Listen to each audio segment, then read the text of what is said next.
What's up guys, I'm doing another video, and today we're going to be changing the oil in the Scion, and we may install the intake that I have for it, the HPS one, you can see the sticker on the window, on the car, again, because, you know, I want to kind of bring this back to how it was about this time last year. I had an intake, I had an easy lip on the front, now I just have it on the side, I also had it on the back.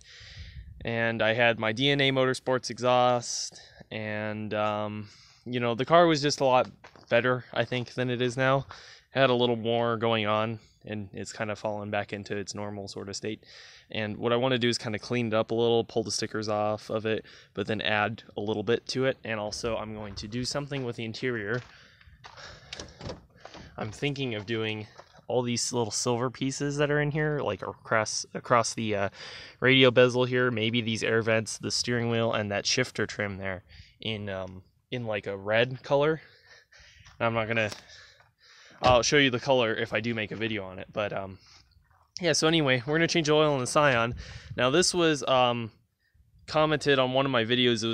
It was a suggestion from someone, and I first thought, well, I don't know if changing the oil in a car is enough content for one episode.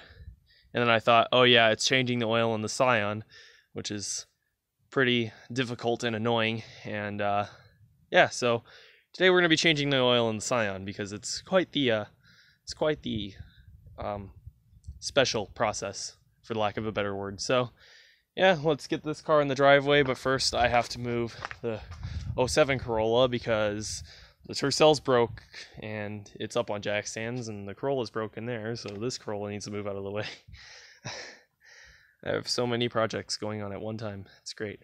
But yeah, so I gotta move this 07 over there, and then the Scion can go somewhere else.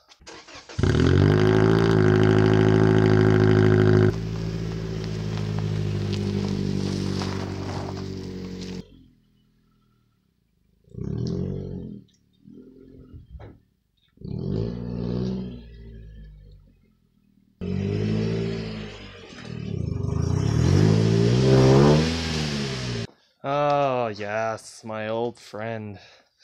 I so love doing oil changes on this car. It is just about the greatest thing that one could possibly think of. I'm being completely sarcastic. It is not fun at all. So now I just need to get my small tripod that can actually fit under the car, and then we can start changing the oil. So yeah. Okay, so the first step to actually pulling the to draining the oil is this entire plastic under tray needs to come off. Now, one thing, if this is your first time changing the oil, you might look at this and see this little door right here, this little trap door, and go, okay, I just pull this clip off and I can get to it. Well, if you're like me and you only have these little ramps or jack stands, you more than likely will not have enough height to be able to actually use this door because it doesn't drop down enough. So unless you have a lift, the best thing I can say to do is ignore this door, pretend it's not here, and pull these clips off here and these bolts off the front part right here, and then take the under tray off. So that's what I'm gonna do right now.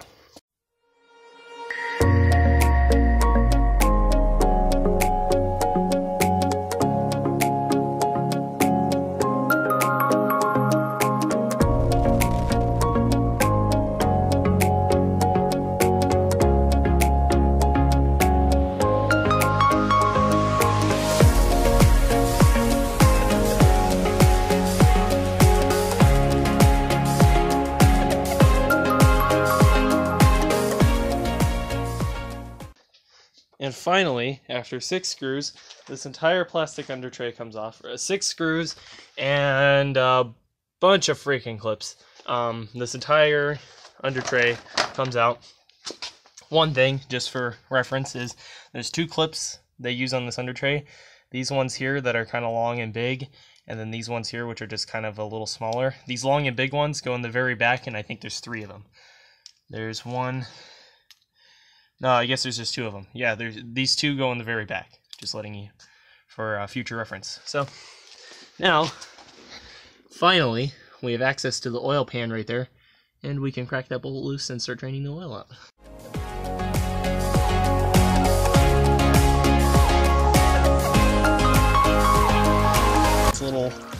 thing right here. This is the oil filter housing, and there's a little metal clip right here that you need to go on the back side here and take like pliers or something and push the two, there's like a little prong on the back, and you push that little metal thing there, you push the prongs together and then it comes off, and then you can take a special tool, and it's this thing right here. You take this thing right here and you put that over the housing there, and it loosens up. If you go to like O'Reilly or whatever, that's where I got this. They can look up the oil filter number and buy you, and find you this this special tool. So yeah, now let's get the filter off.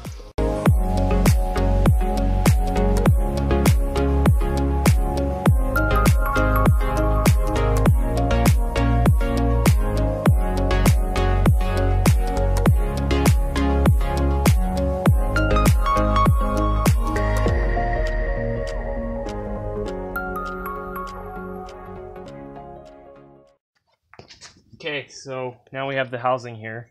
We have this tool that we took the housing off with. So here's the actual housing, and here's the filter that goes in it. Now, I would just want to say, whoever decided that this was better than just the normal filter that you just screw in, no, it's not a better idea. It creates a massive mess for no reason.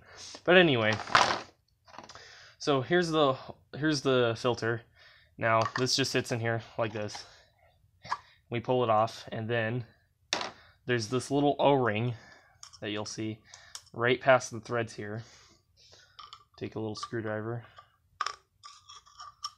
Okay.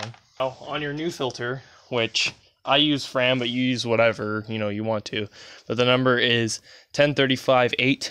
So we take one of these, and just to be sure, you compare it, and you can see it's the same filter. Now this slides in until you hear a click, and then it's solidly mounted on there. And then also in the package is this little O-ring. And we take this little O-ring out, and you just take the O-ring and slip it on here like that.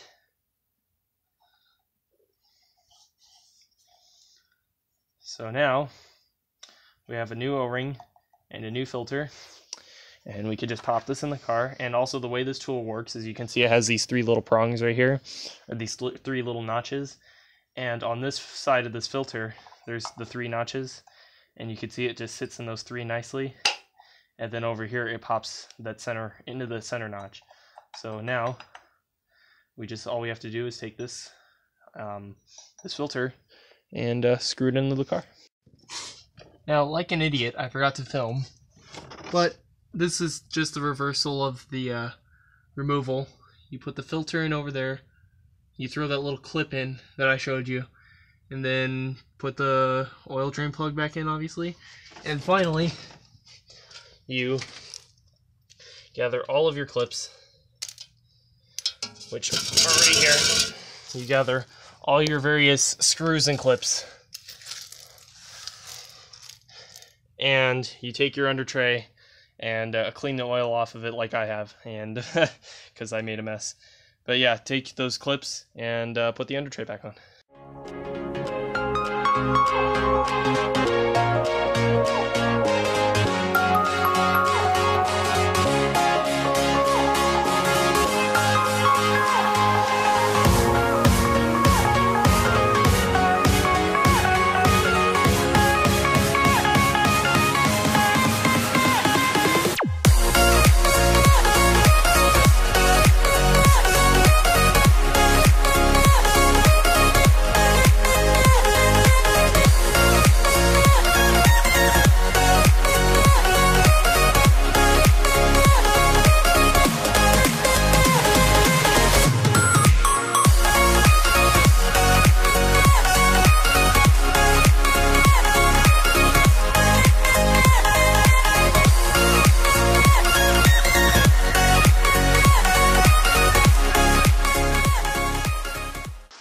Okay, now 7 minutes later, that under tray is back on. And now you know why whenever I see that maintenance required light, I want to kill myself, because it costs $40 for the synthetic oil and filter, but also because I have to spend 10 minutes or more between pulling it off and putting it back on just for that stupid under tray. And then I also hate the oil filter on there. When do we go from moving from that orange one there to those stupid cartridge ones? I have no clue, but anyway, now it's finally done.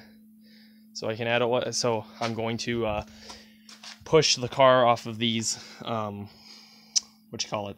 these stands, these ramps here. I'm going to push it off the ramps, and then I'm going to fill it up with oil so I can get an accurate level. So let's do that real quick. Okay, finally. So at some point here, I'm going to pull this cover off again and repaint it, because you can see it's chipping there and there. So yeah, we're going to repaint that cover, and we're going to put the intake back on. I'm going to put the intake back on today, repaint the cover later, and I'm going to pull the stickers off also later. So yeah. Now, the oil that the manufacturer, that Scion says to use, or Toyota or whoever, says to use in these cars is 0W30 or 0W20 or something like that. 0W for the engine. Well, I live in Arizona where the temperature gets really hot, and you can call me wrong or right, but this is just what I do, and you can follow it or not. But what I'm doing is I'm putting 5W30 full synthetic oil in here. I put full synthetic in this car regardless of the weight. In the winter, I do the 0W. In the summer, I do 5W30 because I think it gets hot enough to where 0 is just too thin. It's like cooking oil almost. It's so thin. So yeah, I like to use 5W30 in the summer.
Okay, finally, we're out with the old airbox. We have the new intake finally installed, and well, I mean, it's not really new, but I had it in the garage, and I took it off, and now it's back on. Oh, I need to tighten that one clamp right there. Forgot that's loose, but yeah, looking good. So it's all tightened up. Now, the reason I like this intake is this is an intake from HPS Performance, and the reason I like it is because it's $180. I got it on sale for $140, but it's $180, and it's an intake just like every other cold air intake. You can get it in red, you can get it in blue, I think. You can get it in chrome like mine, or you can get it in black.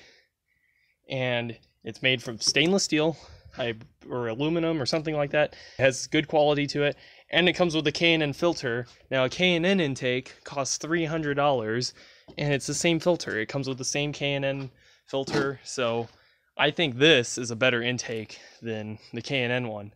And I haven't had a problem with it, and I've owned it for, I think, a year now. And I like it a lot, and the only reason I pulled it off was because I thought it made the exhaust on this car quieter. And it kind of did, but soon I'll be fixing the horrible resonator delete that's on here, and everything will be back to normal. And it's funny how the running lights in the front look like they're flashing on camera. They look like they're flashing. They're not though. But yeah, so I've done the oil change and put the intake on, so I'm going to take it for a drive real quick, and then that'll be it for this video. Okay, so one thing I forgot to do real quick is to reset the maintenance required light, and the way to do that is all you have to do is use these little arrow scrollers on the dashboard, or on the steering wheel here, and you'll go over and you can see the maintenance required notification. You scroll over to the settings button, and scroll down to scheduled maintenance, click that, and then see it says reset data, yes, and then data has been reset. So now there are no messages, no maintenance required light,